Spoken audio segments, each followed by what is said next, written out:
1, 2, 3, come on!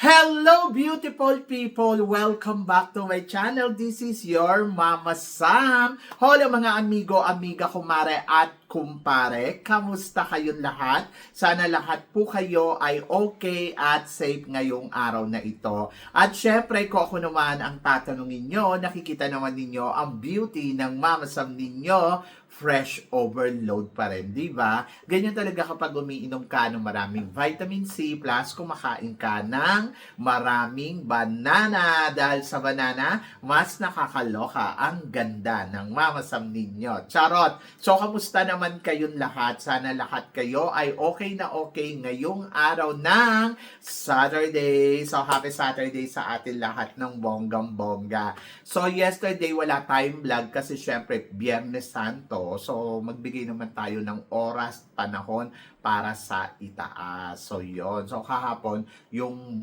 mula umaga hanggang gabi ko, ay inilaan ko talaga yon na para sa Diyos. So, yon. Kaya, I hope na naiintindihan ninyo. At sana kayo din, syempre, alam nyo, sa totoo lang, wala namang masama kung gumawa tayo ng para naman sa Kanya. Kasi, di ba, para na lang lagi siyang nagbibigay sa atin.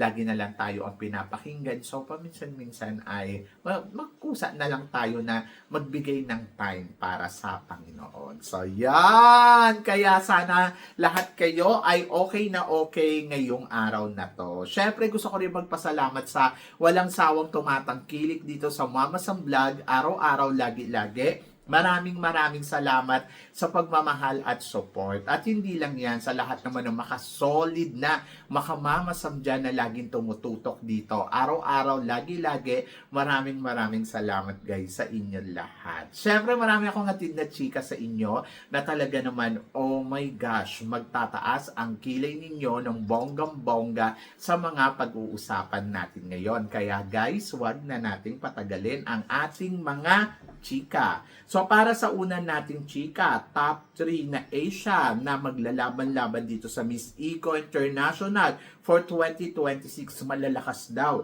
Mula daw sa bansa ng Pilipinas, Malaysia, Thailand. Anong chika mo dito, Mama Sam? Well, ang chika ko dyan, so next month na nga mag-i-start ang pageant ng Miss Eco International. Siyempre, excited tayo para sa pambato natin na si Gabi. Kasi si Gabi kasi, alam naman natin na talagang magaling at malakas ang kanyang laban. So, marami nagsasabi na kaya ng Pilipinas na mag-back-to-back ngayong taon na to. At looking forward ako dyan kung makukuha niya nga ang back-to-back win ng ating bansa dito sa Miss Eco. And then, malakas din ang pambato ng Malaysia at nakikita ko na talagang naghahanda din. At ganun din syempre si Thailand. Pero, naniniwala ako na mas kakayanin ni Philippines na may uwi ang corona ng Miss Eco International this year. So, yon. So, wish all the best para kay Miss Gabi. So, yon. Sa mga nagtatanong, kailan ba ang competition ng Miss Eco sa next month na? This month. So, this month. Malapit na. So, alam ko next week mag-start na sila. So, hintayin na lang natin yung announcement na Miss Eco International. So, yon. So, good luck. And then, of course, para sa sumunod natin, chika, eto nga, sa interview ni Atisa Manalo kay Kylie Versosa. So, nag-react na naman ang Cosmo. Laging may talak basta may interview si Atisa. To be honest, ako hindi naman may iwasan na magpa-interview ni Atisa regarding dito sa Miss Cosmo. Kumbaga, para kasing laging tinatanong. Kasi part din yun ng pageant journey ni Atisa. So, Miss International at saka Cosmo and Universe. So, doon sa Miss Cosmo, ayun talaga yung parang masasabi natin na ang worst na nangyari kay Atisa doon. Kasi di ba na-aksidente nga siya. Tapos, hindi naman may iwasan na magkwento si Atisa regarding doon sa Miss Cosmo. Siyempre na-feel bad si Atisa dahil sa incident nangyari sa kanya doon sa Miss Cosmo. Pero, Alam mo yon na parang ang akin ay kung ganun ang kwento ni Atisa regarding do sa Miss Cosmo, wala tayong magagawa, di ba?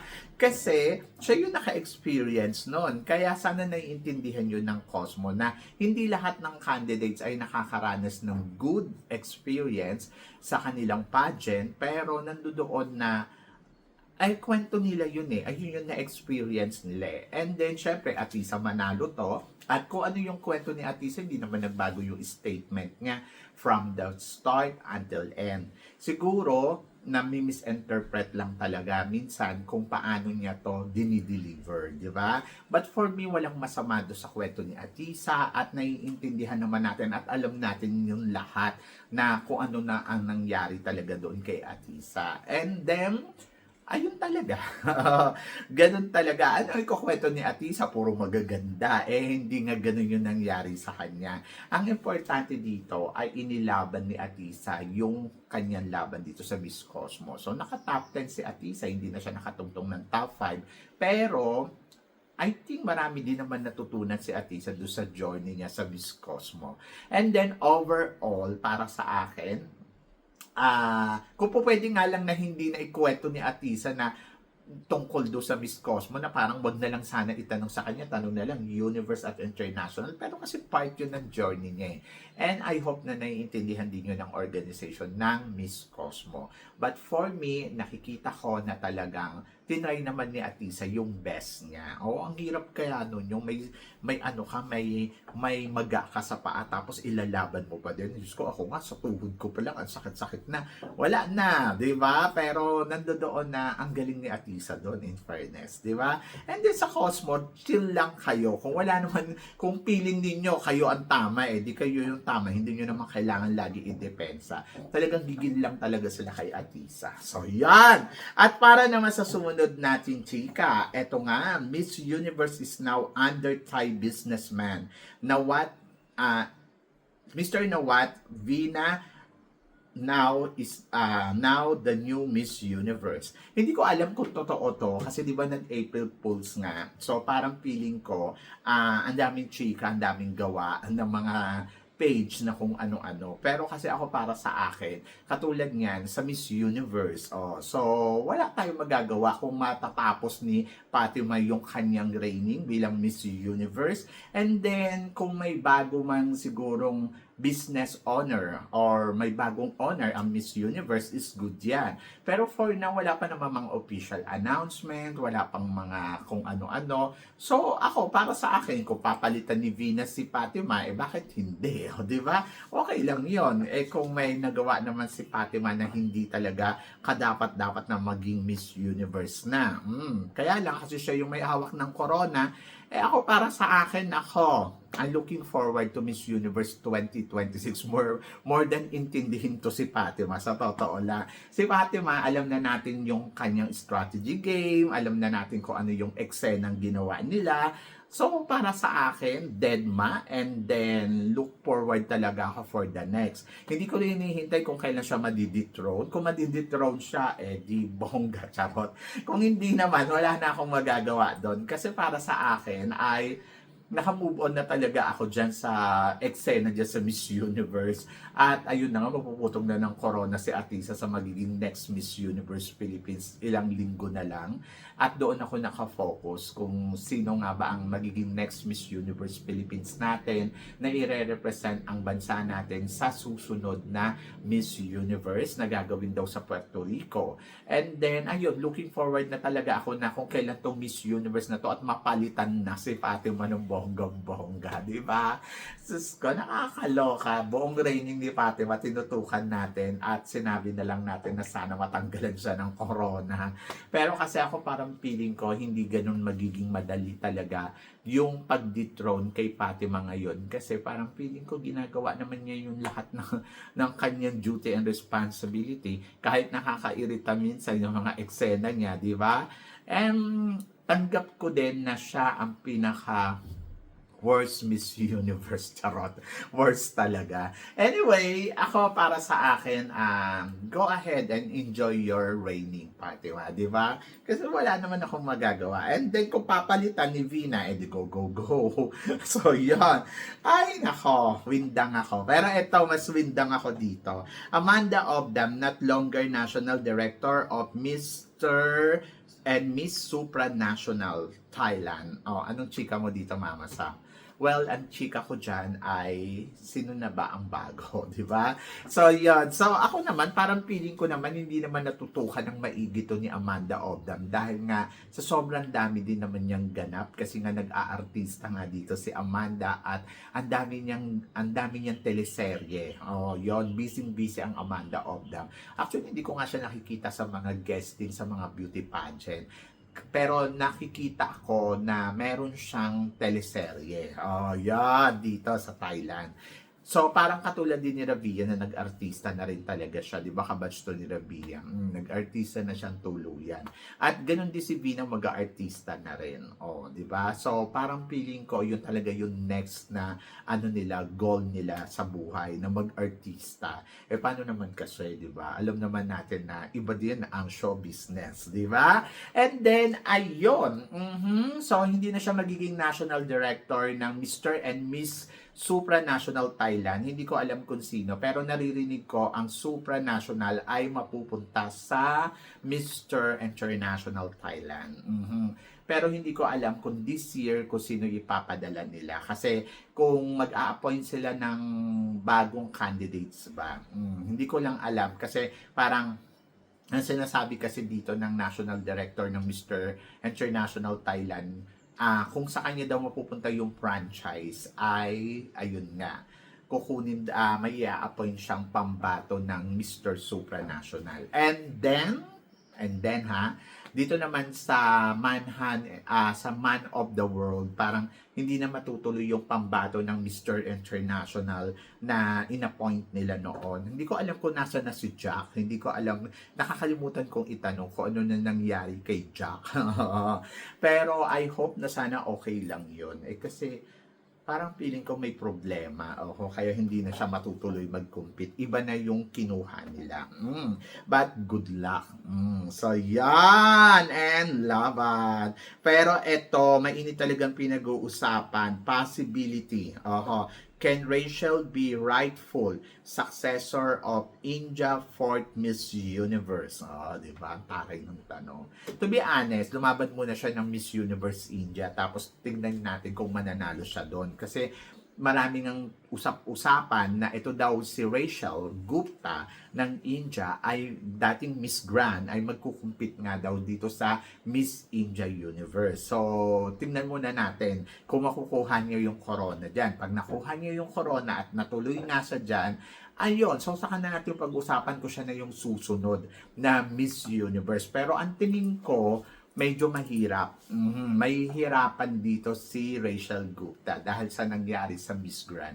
Ako para sa akin yung mga candidates kasi na nag-dethrone or nag-resign or ayan, ganyan, may nagkaroon ng problema. So para sa akin akin lang to, mahihirapan uli silang manalo sa national pageant, sa international pageant. Kasi hindi sila basta-basta pagkakatiwalaan ng organization. So, depende sa may hawak ng franchise, depende sa organization. Kasi syempre, ikaw, kahit naman sinong tao, di ba, na parang, uy, sandali lang, titignan ko muna kung kaya ba neto o nagbago na ba to. So, yung mga tipong ganun, laging may question mark, di ba? But, swerte siya kung mananalo siya ng Miss India Universe, and then swerte na talaga siya kung siya magiging represent ng India sa Miss Universe at siya ang magiging Miss Universe. So, yon. So, napakaswerte niya doon. Pero, para sa akin, 50-50, risky talaga ang magiging laban niya from national pageant to international pageant as well. So, yan. But good luck kay Rachel Gupta. Kung ako kay Rachel, siguro mag-focus na lang siya sa ibang aspeto, not a beauty queen. Hindi dahil sa nakakatakot yung beauty niya, dahil mananalo. Hindi ganun eh. Pangit kasi ma-experience niya pa yung maging talo sa isang national pageant or sa isang tawag dito, international pageant, ganon. Kaya good luck na lang sa kanya. At kung mananalo siya, edi happy ako, ganon. But wish all the best. So, yon. At para naman sa sumunod na chika, si Buana Beauty Queen. Malakas ba ang laban nila sa Miss Universe Philippines? Ito nga pinag-uusapan nga ngayon yung ingay ni April Smith na mas malakas pa daw yung chance ni April na makakuha ng corona ng Miss Universe Philippines more than kay Nicole Borromeo. To be honest, ako, hindi ko alam. Sa totoo lang. Pero ang tansya ko sa kanilang dalawa ay parehas silang magaling sa iba't ibang klase ng aspeto. Like example, April Smith, pagdating sa pasarela, panalo yung galawan niya. Pagdating naman kay Nicole Borromeo, Q&A, nako, hindi mo to matatanggihan dahil sobrang galing din talaga nito pagdating sa kudaan. So magkaiba yung quality nila. Pero kung pag-uusapan natin, kanino ba sa kanila ang mas malapit sa corona? To be honest, ako iniisip ko, napakaswerte ngayon ng pambato ng Cebu dahil meron silang parehas na malakas na candidates na nagkukumpit dito sa Miss Universe Philippines. Kasi Nicole Borromeo, possible na makakuha ng corona. Hindi man universe, I think pwede sa kanya yung Cosmo, Charm, na ganon. At ganon din sa April Smith. Kung hindi niya makuha ang universe, pwede talaga pang supranational din, di ba? So, nandoon yung possibility na silang dalawa ay makakuha ng corona dito sa Miss Universe Philippines. Pero, possible din na hindi sila makakuha ng kahit sino sa kanila. But sino ba sa kanila ang nakikitaan ko na mas malapit talaga sa corona? To be honest, ako, I think April Smith. Dahil sa performance na pinakita ni April Smith nung lately, ay talagang masasabi ko, April Smith nagdo-dominant talaga sa competition ng Miss Universe Philippines in terms of performance. But hindi pa natin alam kung ano ang magiging resulta ng laro, ng laban. So ito na nga, this coming Sunday, bukas, i-release na nila yung first preliminary competition ng evening gown at dito malalaman natin kung sino nga ba ang nag-perform ng bonggang-bongga sa kanilang dalawa. And I'm so excited, di ba? So good luck kay April and good luck kay Nicole. So yan. At para naman sa sumunod nating chika, pambato ng Baguio. Nakikita mo ba ang mag-uuwi ng corona dito sa Miss Universe Philippines? To be honest, ngayon yung laro ng mga candidates, lalo na yung mga frontrunner. Ito mahirap sa frontrunner eh. Gigewang-gewang sila ngayon. Kasi nga, di ba, nung una, makikita mo, malakas sila. Tapos, ngayon, makikita mo na parang talagang para silang nasa dagat na, alam mo yung ganun-ganun yung laban nila. Pero ako, bakit hindi? May ganda si Roxy, matalino, at talagang magaling din pagdating sa performance. So, possible na si Roxy ay makapag-uwi din ng kahit anong klase ng corona dito sa i-offer ng Miss Universe Philippines kung tatanggap siya corona na another crown para sa pageant, di ba? Kasi sabi nga ni Atisa, tinatanong naman daw sila. So kung willing siya, I think parang Miss Eco, madaling mapunta kay Roxy or pwede din Cosmo. So depende sa magiging laro, di ba? So looking forward ako kung anong ipapakita ni Roxy sa competition at kung siya nga ba ay kakabog ng bonggang-bongga. So yon, looking forward ako dyan. And then I'm so excited talaga. Excited ako sa magiging performance ni Roxy very soon. So yan, good luck kay Roxy. Pero eto, nakikitaan mo rin ba ang laban, syempre, ng Taguig, Sultan Kudarat at Laguna sa competition ng Miss Universe Philippines? To be honest, lahat sila gusto ko. Lahat sila malakas. Lahat sila may kanya-kanyang laban. So, syempre, nandoon ako na sino nga ba sa kanila ang mag-uuwi ng corona? Sultan Kudarat, pwede din. Dahil sa, sa lakas ng nila, ng suporta ng kababayan nila, di ba? Si Sultan Kudarat, isa to sa mga tinitignan natin dahil alam mo may ibubuga din yung ganda niya. So pwede itong maging Miss Charm or pwedeng maging, hindi ko alam kung kaya niya nga bang maging Miss Cosmo. And then, pwede din maging Miss Universe Philippines. At ganun din si Taguig. My gosh, si Taguig talaga isa siya sa mga tinitignan natin na pwede din talagang mag-uwi ng corona ng Miss Universe Philippines. And then, pwede din siyang maging Miss Cosmo. And then, tinitignan ko din si Laguna. Nako, si Laguna ay maganda at alam mo yon, nakikitaan mo din ng potential na may laban talaga. At let's see kung ano nga ba ang ipapakita niya. So silang tatlo, masasabi ko na malakas ang laban, malakas yung tsansa na pwede talagang mag-uwi ng corona dito sa Miss Universe Philippines. Pero depende na yon sa magiging laro nila at yun yung aabangan natin sa kanila very soon. So yan. So kayo guys, ano guys ang masasabi ninyo dito sa mga pinag-uusapan natin ngayon? So please comment below para at least malaman ko naman kung ano naman ang chika mo dito sa mga tinatalakay natin. Syempre, maraming salamat sa inyong lahat sa support at pagmamahal na binibigay ninyo syempre dito sa channel ko. At sa mga hindi pa nakaka-follow at nakaka-subscribe, please don't forget to click like and subscribe my channel at i-click nyo na rin po ang notification bell to more updated syempre sa aking mga chika. Sabi ng ganon, always keep smiling and laban lang. So guys, hanggang dito na lang. Hanggang sa muli nating chikahan. See you tomorrow. Thank you guys.